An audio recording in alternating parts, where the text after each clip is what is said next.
سب سے پہلے افغانستان میں جو افسوسناک واقعہ پیش آیا ایک ری ہیب سینٹر کے اوپر یا جو بحالی مرکز ہوتا ہے جہاں پہ نشے کے لوگوں کا علاج ہوتا ہے اس پہ اٹیک ہوا، اور پھر پوری دنیا کو اب طالبان حکومت بتا رہی ہے کہ یہ واقعہ کیسے ہوا اور پاکستان کو اس کے لیے ذمہ دار ٹھہرایا جا رہا ہے۔ پاکستان نے اس کی تردید کی ہے، لیکن کچھ بڑی عجیب چیزیں ہوئی ہیں، میں آپ کے ساتھ شیئر کر دیتا ہوں اور یہ بھی بتاتا ہوں یہ واقعہ کیوں ہوا اور کیسے ہوا۔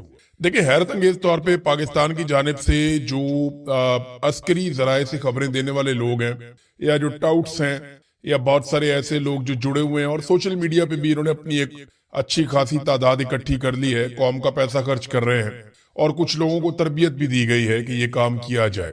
تو اب یہ ایک طوفان کھڑا کیا گیا تھا۔ سب سے پہلے تو یہ بیانیہ شروع میں بنایا گیا کہ یہ ایک اسلحہ ڈپو ہے جس کے اوپر حملہ کیا ہے پاکستان ایئر فورس نے۔ پہلا دعویٰ یہی تھا کہ یہ ایک اسلحہ ڈپو ہے جس پہ پاکستان ایئر فورس نے حملہ کیا، تب تک کسی نے نہیں کہا کہ یہاں پہ حملہ نہیں ہوا۔ دوسرا موقف یہ آیا کہ یہاں پہ خود کچھ بمبار تیار ہو رہے تھے اور اس لیے یہاں پہ اٹیک کیا گیا۔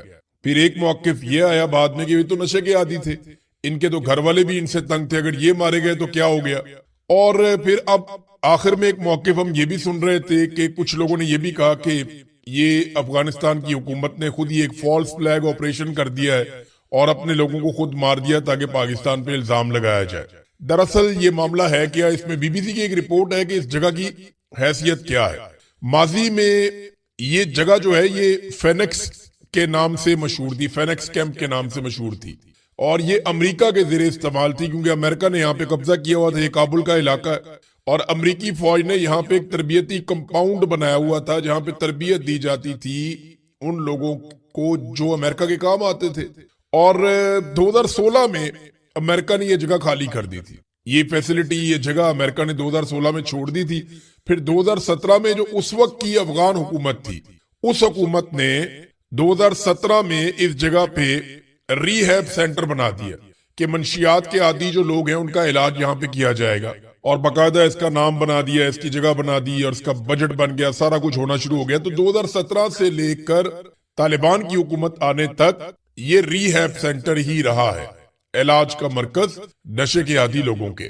اب 2021 میں آتی ہے طالبان کی حکومت، اور جب ان کے سامنے یہ آیا تو انہوں نے اس کو اسی مرکز کے طور پہ بحال رکھا، انہوں نے اس کو چھیڑا نہیں اور یہ وہی کام وہاں چلتا رہا۔ اب ہوا یہ ہے کہ ماضی میں کیونکہ اس کو امریکن استعمال کرتے رہے تو یہ ایسا لگتا ہے کہ غلط انفارمیشن کی بنیاد پہ یہاں پہ بمباری ہوئی ہے۔ یہ جو ایک بمباری ایران کے اندر ہوئی ہے نا بچیوں کے اسکول پہ، 2016 تک یہ جگہ بھی کسی اور مقصد کے لیے استعمال ہوتی رہی ہے، بعد میں یہاں پہ بچیوں کا اسکول بن گیا اور اب اس جگہ کے اوپر ایک اٹیک بھی ہو گیا۔ تو جو حملہ آور فورسز ہوتی ہیں ان کی یہ رسپانسبلٹی ہوتی ہے کہ وہ کم سے کم اتنی تسلی کریں گے جہاں پہ وہ اٹیک کرنے جا رہے ہیں، جس ٹارگٹ کو وہ ہٹ کرنے جا رہے ہیں، یہاں پہ سویلینز تو نہیں ہیں، سویلینز کا نقصان نہیں ہونا چاہیے۔ اب پاکستان کے اندر لوگ اس پہ بات کرنے کو کہہ رہے ہیں یہ غداری ہے، یہ غدار ہے ملک کا، یہ ملک کا دشمن ہے، یہ باغی ہے۔ یہ ہر وہ آدمی جو اس پہ بات کر رہا ہے اس کو غدار ڈکلیئر کر رہے ہیں، یا اسے کہہ رہے ہیں طالبان کا حمایتی ہے، یا اسے کہہ رہے ہیں دہشت گردوں کا ساتھی ہے، یا اسے پاکستان میں کہا جا رہا ہے یہ تو غدار ہے۔ دیکھیں، سچ بولنا کوئی غداری نہیں ہوتی۔ سویلینز کا قتل عام پاکستان میں ہو، افغانستان میں ہو، ایران میں ہو، دنیا کے کسی کونے میں ہو، وہ غلط ہے اور اسے جواز نہیں دیا جا سکتا۔ کوئی شخص جو مارا جائے وہ مسلمان ہے، غیر مسلم ہے، جو بے گناہ مارا گیا اس کا برڈن آئے گا ساری دنیا کے اوپر، اور اس کے اوپر بولنا سب کے لیے ضروری ہے۔ یہ کوئی غداری وداری نہیں ہے۔ جب تک آپ ظلم کو ظلم کہنا نہیں سیکھیں گے، کھل کر آپ اس کے بارے میں اظہار نہیں کریں گے، تب تک ظلم رکے گا نہیں۔ اب امریکہ میں بے شمار لوگ، سیاستدان، وہاں کا میڈیا، وہاں کے عام لوگ، وہ کھل کر اظہار کر رہے ہیں کہ امریکہ نے اسرائیل کی جنگ کے اندر بلا وجہ شمولیت کی۔ وہ امریکن حکومت کو لتاڑ رہے ہیں، امریکن حکومت کے اوپر تنقید کر رہے ہیں، لیکن انہیں کوئی بھی غدار نہیں کہہ رہا۔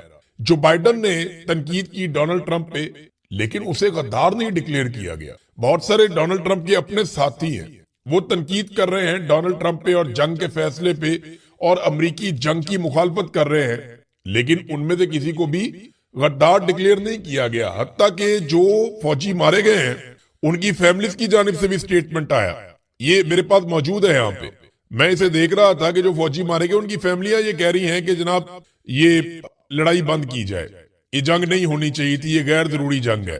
اور یہ ایک فوجی جو مارا گیا ہے، اس کی فیملی، یہ ساتھ تصویر بھی آپ دیکھ سکتے ہیں، ان کی ویڈیو بھی دیکھ سکتے ہیں، یہ سیافان امریکی ہیں اور یہ بتا رہے ہیں ان کی فیملی کے جی یہ غلط ہو گیا، یہ جنگ بند کرنی چاہیے۔ اب انہیں کوئی غدار تو نہیں کہہ رہا، ان کو جو کہا جا رہا ہے ان کا فوجی جنگ میں مارا گیا، لہذا ان کو تو اعزاز دیا جا رہا ہے امریکہ میں، لیکن یہ لوگ کہہ رہے ہیں جنگ بند کر دی جائے، تو یہ غدار تو نہیں بن گئے۔ امریکہ کے اوپر بہت ساری دنیا میں تنقید ہو رہی ہے، امریکہ کے اندر تنقید ہو رہی ہے، کوئی بھی غدار نہیں بن رہا۔ تو پاکستان کے اندر یہ پرابلم کیا ہے کہ آپ نشاندہی کریں کسی غلط چیز کی، ساتھ ہی یہ غدار ہے۔ فوج سیاست میں کردار کیوں ادا کرتی ہے آپ یہ پوچھ لیں، جی یہ غدار ہے۔ فوج کاروبار کیوں کرتی ہے آپ یہ پوچھ لیں، جی یہ غدار ہے۔ فوج کا کیا کام ہے باقی چیزوں میں، جی یہ غدار ہے۔ اور اگر آپ یہ پوچھ لیں کہ جناب انٹیلیجنس ایجنسیز کامیاب کیوں نہیں ہو پا رہی اور کیوں دہشت گردی کو نہیں روک پا رہی، جی یہ غدار ہے۔ تو ہر بات پہ یہاں غداری کا سرٹیفکیٹ لے کر لوگ کھڑے ہو جاتے ہیں بلا وجہ۔ اب پوری دنیا سے اس کے اوپر آواز اٹھ رہی ہے، یہ یو این نیوز یہاں سے باقاعدہ آواز اٹھی، اور U N health agency WHO انہوں نے اس کی مذمت کی ہے، اور 400 لوگ افغانستان میں مارے گئے جو رپورٹ ہوئے ہیں۔ اب اس پہ اقوام متحدہ کے جو لوگ افغانستان میں مشن موجود ہے وہ تصدیق کر رہے ہیں کہ یہاں پہ بڑی تعداد میں ہلاکتیں ہوئی ہیں۔ افغانستان کی گورنمنٹ جو ہے وہ ڈپلومیٹس کو، دنیا بھر کے جتنے بھی وہاں پہ مشن موجود ہیں، عالمی تنظیمیں موجود ہیں، وہ ان سب کو بلا کے بریفنگ دے رہے ہیں، دکھا بھی رہے ہیں۔ کئی جو صحافی ہیں یا بین الاقوامی اداروں سے منسلک لوگ ہیں، BBC ہے، باقی اور لوگ ہیں، وہ سارے یہ کہہ رہے ہیں کہ ہم نے خود جا کر دیکھا ہے کہ بہت بڑی تعداد میں لوگ وہاں جلے ہوئے پڑے تھے، اور مقامی لوگوں سے جہاں سے بھی پوچھا ہے تو سب نے یہ بتایا کہ یہ ایک ری ہیب سینٹر تھا۔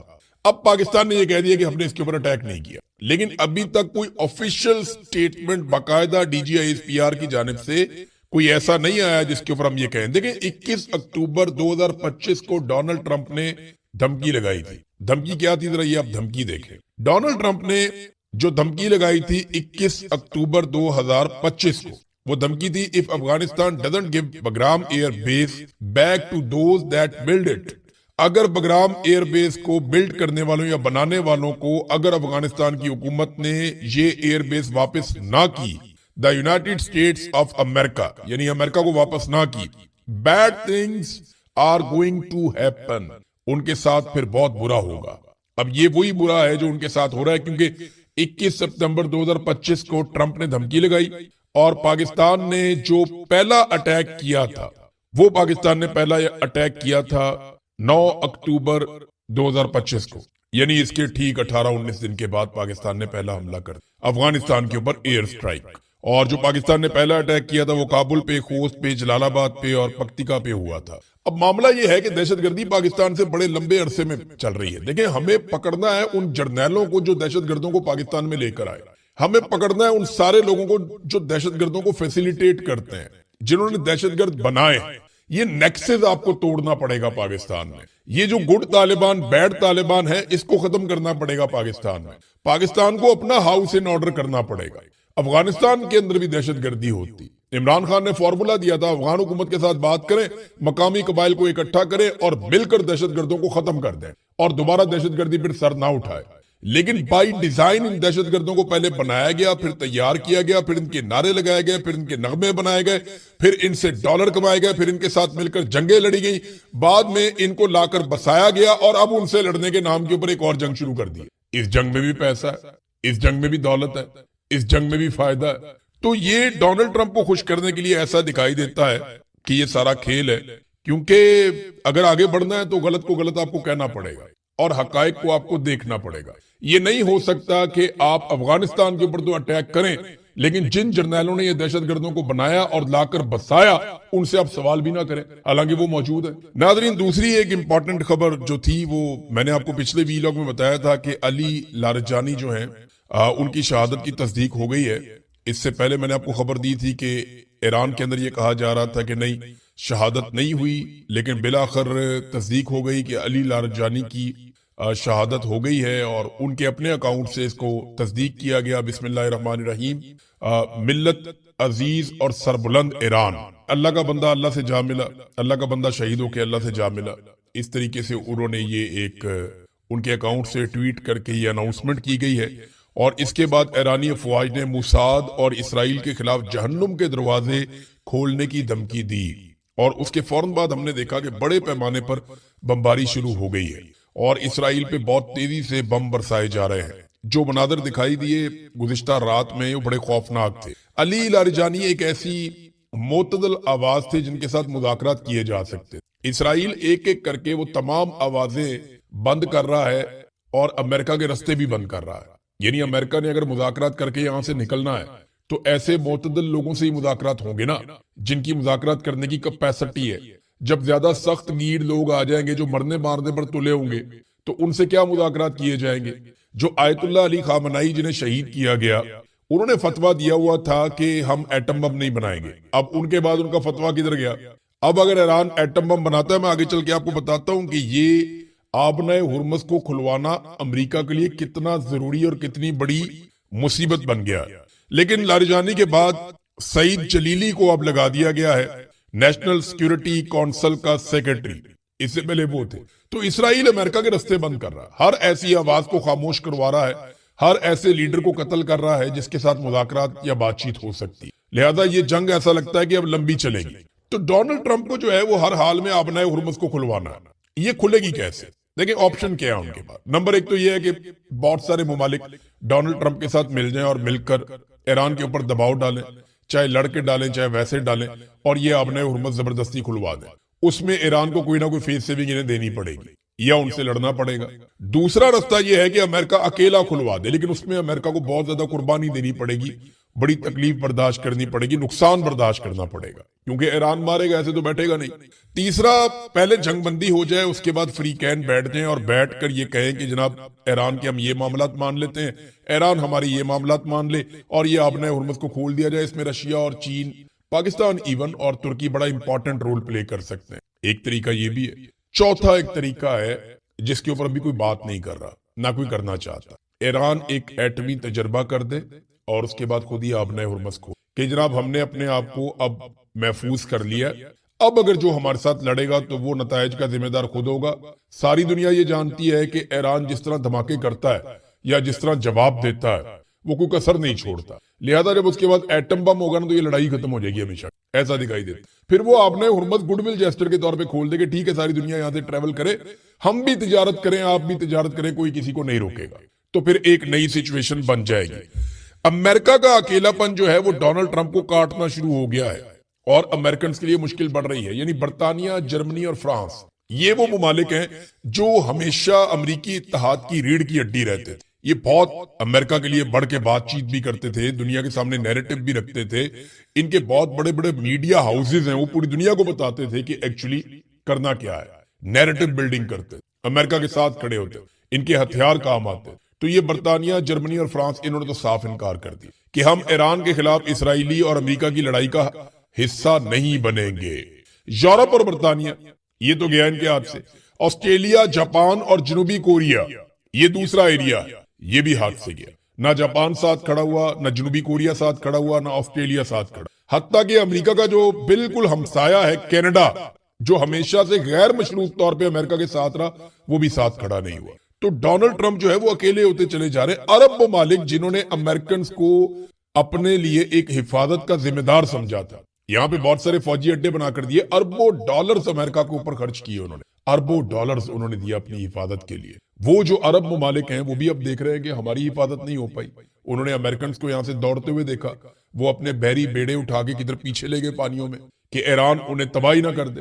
پھر ایک امریکی بحری بیڑا جو یو ایس ایس جیرلڈ ہے، وہ وہاں پہ اس میں آگ لگی ہوئی ہے اور وہ آگ بجھ نہیں رہی، کافی دیر ہو گئی ہے، سمندر کے اندر ہے وہ، اس کے اندر آگ لگی ہوئی ہے، وہاں کافی نقصان ہو گیا ہے، فوجیوں کے سونے کے بستر شستر بھی جل گئے، وہ بہت برے حالات میں بیچاروں کے۔ تو امریکنز کے لیے ایک سے بڑھ کے ایک مصیبت ہے۔ ڈونلڈ ٹرمپ کو یہاں تک کہنا پڑ گیا کہ جناب اب تو نیٹو کسی کام کا نہیں رہا، جب تعاون کی ضرورت تھی تو نیٹو نے تو تعاون کیا نہیں، اب امریکہ کو بھی نیٹو کی ضرورت نہیں رہی۔ تو سوال یہ پیدا ہوتا ہے کہ سینٹرل ایشیا کے وہ ممالک یا یورپ کے وہ ممالک جو رشیا کے مقابلے میں امریکہ کو اپنا سیویئر سمجھتے تھے، یہ ہمیں بچائے گا۔ شہباز شریف نے کیا کہا تھا کہ you are the saviour of South Asia, آپ پورے جنوبی ایشیا کے ایک سیویئر ہیں، محافظ ہیں، ڈونلڈ ٹرمپ کو کہا، سلوٹ بھی مارا۔ تو کیا وہ واقعی محافظ ہو سکتا ہے؟ ایران نے ناکو چنے چبوا دیے ہیں تو رشیا اور چائنا کیا کریں گے، لوگ یہ سوچ رہے ہیں۔ تو ایسا دکھائی دیتا ہے کہ ورلڈ آرڈر تبدیل ہو رہا۔ اب یہ نہیں ہوگا کہ امریکہ کے پاؤں میں سب کا پاؤں، وہ ایک کہاوت ہے نا کہ ہاتھی کے پاؤں میں سب کا پاؤں، اب وہ نہیں ہوگا۔ امریکہ کے پاؤں میں سب کا پاؤں والا معاملہ ختم ہو جائے گا۔ اب سارے اپنی اپنی پالیسی بنائیں گے، اپنے اپنے طریقے سے چلیں گے، دنیا میں نئے اتحاد بنیں گے، نئے اصولوں کے مطابق بنیں گے، اور اس کے اشارے یورپ سے آنا شروع ہو گئے ہیں۔ یورپ کو رشیا سے بات چیت کرنی پڑے گی، ٹھیک ہے آپ اپنی حدود میں رہیں، ہم اپنی حدود میں رہیں، مل کے کاروبار کرتے ہیں، امریکہ کے ساتھ بھی کاروبار کریں، چائنا کے ساتھ بھی کاروبار کریں۔ تو چائنا تو بلیک میل ہونے کے لیے تیار نہیں ہے، اور چائنا بار بار یہی کہہ رہا ہے کہ بات چیت کے ذریعے سے معاملہ حل کیا جائے۔ ناظرین، میں ایک تھوڑا سا چھوٹا سا تقابلی جائزہ آپ کے سامنے رکھنا چاہتا ہوں پاکستان کی اسٹیبلشمنٹ اور امریکہ کے رویے کا۔ ان دونوں میں نا بہت ساری چیزیں سملر تھیں، اور دونوں کے ساتھ ایک ہی طرح کی چیز ہو گئی۔ جو امریکہ کے ساتھ ہوا نا، وہی پاکستان کی ملٹری اسٹیبلشمنٹ کے ساتھ بھی ہوا۔ ان کی سوچ ایک جیسی تھی، یہ دونوں سمجھتے تھے کہ یہ دونوں چاہیں جو چاہیں کریں، یعنی امریکہ سمجھتا تھا پوری دنیا میں جو چاہے کرے، پاکستان کی اسٹیبلشمنٹ سمجھتی تھی پاکستان میں جو چاہے کرے، کوئی پوچھنے والا نہیں ہے۔ ان دونوں کو لگتا تھا کہ غیر مشروط حمایت ہمیشہ ان کے ساتھ رہے گی۔ امریکہ کو لگتا تھا پوری دنیا کی حمایت ان کے ساتھ رہے گی، اور پاکستان کی اسٹیبلشمنٹ کو لگتا تھا ساری سیاسی جماعتیں، پاکستان کے سارے گروپ، مولوی، میڈیا، سارے ہمارے ساتھ حمایت ہمیشہ کرتے رہیں گے۔ یہ دونوں یہ سمجھتے تھے کہ ہیرو بھی ہم ہیں، محافظ بھی ہم ہیں، سب سے بہتر اور سب سے افضل ہم ہیں۔ یہ ایک کمپلیکس ان کے اندر تھا، جناب ہم شاندار ہیں، ہم سے بہتر کوئی نہیں ہے۔ یہ سپریورٹی ان کے اندر ایک تھی، ایک سوچ تھی ان کے اندر، پاکستان کی اسٹیبلشمنٹ میں بھی اور امریکہ کے اندر بھی۔ تو جس کو چاہے ہم اقتدار دے دیں دنیا میں، یہ امریکہ سوچتا تھا، اور پاکستان کی اسٹیبلشمنٹ سوچتی تھی کہ پاکستان میں ہم جس کو چاہیں اقتدار دے دیں اور جس کو چاہیں اقتدار سے نکال دیں، اور یہی فارمولہ امریکہ پوری دنیا میں کرتا تھا۔ یعنی امریکہ پوری دنیا کے ساتھ جو کرتا تھا، پاکستان کی اسٹیبلشمنٹ پاکستان کے ساتھ وہ کرتی۔ پھر یہ اپنے آپ کو ناقابل تسخیر بھی سمجھتے تھے۔ امریکہ کو یہ لگتا تھا ہمیں کوئی شکست دے ہی نہیں سکتا، سوال ہی پیدا نہیں ہوتا۔ پاکستان کی ملٹری اسٹیبلشمنٹ کو بھی لگتا تھا پاکستان میں ہمیں کوئی شکست نہیں دے سکتا، ان کی سوچ بھی یہی تھی۔ پھر یہ سوچتے تھے کہ ہم ہر مخالف کو نشان عبرت بنا دیں گے۔ امریکہ کو بھی یہ لگتا تھا، اور پاکستان کی ملٹری اسٹیبلشمنٹ کو بھی یہ لگتا تھا۔ امریکہ نے جس ملک کا رخ کیا وہاں پہ تباہی و بربادی پھیر دی، لیکن پاکستان کی ملٹری اسٹیبلشمنٹ نے بھی ہر ایک کو اپنے تابع کر دیا یا تباہ و برباد کر دیا، جو خلاف کھڑا ہوا اس کو مار دیا۔ تو یہ دونوں کی مت ٹوٹ گئی۔ پاکستان کی اسٹیبلشمنٹ کی مت توڑ دی عمران خان نے۔ یہ ساری چیزوں، نہ وہ جھک رہا ہے، نہ سرنڈر کر رہا ہے، نہ پیچھے ہٹ رہا ہے۔ عوام بھی اسٹیبلشمنٹ کے خلاف کر دیے، لوگ کھڑے ہو گئے ہیں، کوئی بات سننے کو تیار نہیں۔ الیکشن میں اسٹیبلشمنٹ کے ماتھے پہ شکست لکھ دیا پاکستانیوں نے، اور 8 فروری 2024 کو ایسی شکست دی اسٹیبلشمنٹ کو کہ یہ ساری زندگی زخم چاٹیں گے۔ اور یہی کام امریکہ کے ساتھ ایران نے بھی کر دیا۔ امید ہی ٹوٹ گئی، ناقابل تسخیر، کوئی بم نہیں جا سکتا، کوئی مار نہیں سکتا، کوئی پوچھ نہیں سکتا۔ تو ورلڈ آرڈر تبدیل ہو رہا ہے۔ اسی طرح پاکستان کے اندر بھی طاقت کا جو توازن ہے، جو آرڈر ہے، وہ بدل رہا ہے۔ پہلے امریکہ فیصلہ کرتا تھا دہشت گرد کون ہے اور ٹھیک کون ہے، یہی پاکستان میں اسٹیبلشمنٹ بھی کرتی تھی۔ امریکہ بتاتا ہے دنیا کو کہ غدار کون ہے اور اچھا انسان کون ہے یا اچھا ملک کون ہے، یہی پاکستان کی اسٹیبلشمنٹ پاکستان میں کرتی تھی۔ لیکن اب یہ سارے پیرامیٹرز بدل رہے ہیں۔ یہ چھوٹا سا ایک میرے دماغ میں آ رہا تھا، میں نے کہا میں آپ کے سامنے رکھوں، آپ کے ساتھ شیئر کروں یہ چیز، اور یہ ایگزیکٹلی ایسے ہی ہوا ہے۔ ناظرین، عرب امارات کی طرف سے ایک اشارہ آیا کہ وہ آبنائے ہرمز کھلوانے کی امریکی فوجی مہم کا حصہ بن سکتا ہے۔ دیکھیں نا، اگر تو یہ امن کے دور میں ہو اور وہ مل جل کے کریں تو پھر تو یہ ٹھیک ہے، لیکن اگر ابھی وہ کسی طاقت کے زور پہ کرنے جائیں گے تو اسرائیل کے بعد جس ملک پہ سب سے زیادہ ایرانی ڈرون اور میزائل گئے وہ یو اے ای ہے، یہ ڈیٹا بتا رہا ہے۔ تو یو اے ای کے لیے ایک بڑی مشکل پیدا ہو جائے گی۔ ایران تختہ بشک بنا لے گا یو اے ای کو، کیونکہ ان کا جو ترقیاتی ماڈل ہے وہ دفاعی نقطہ نظر سے نہیں ہے۔ میں نے پہلے بھی بتایا کہ انہوں نے شاندار ترقی کی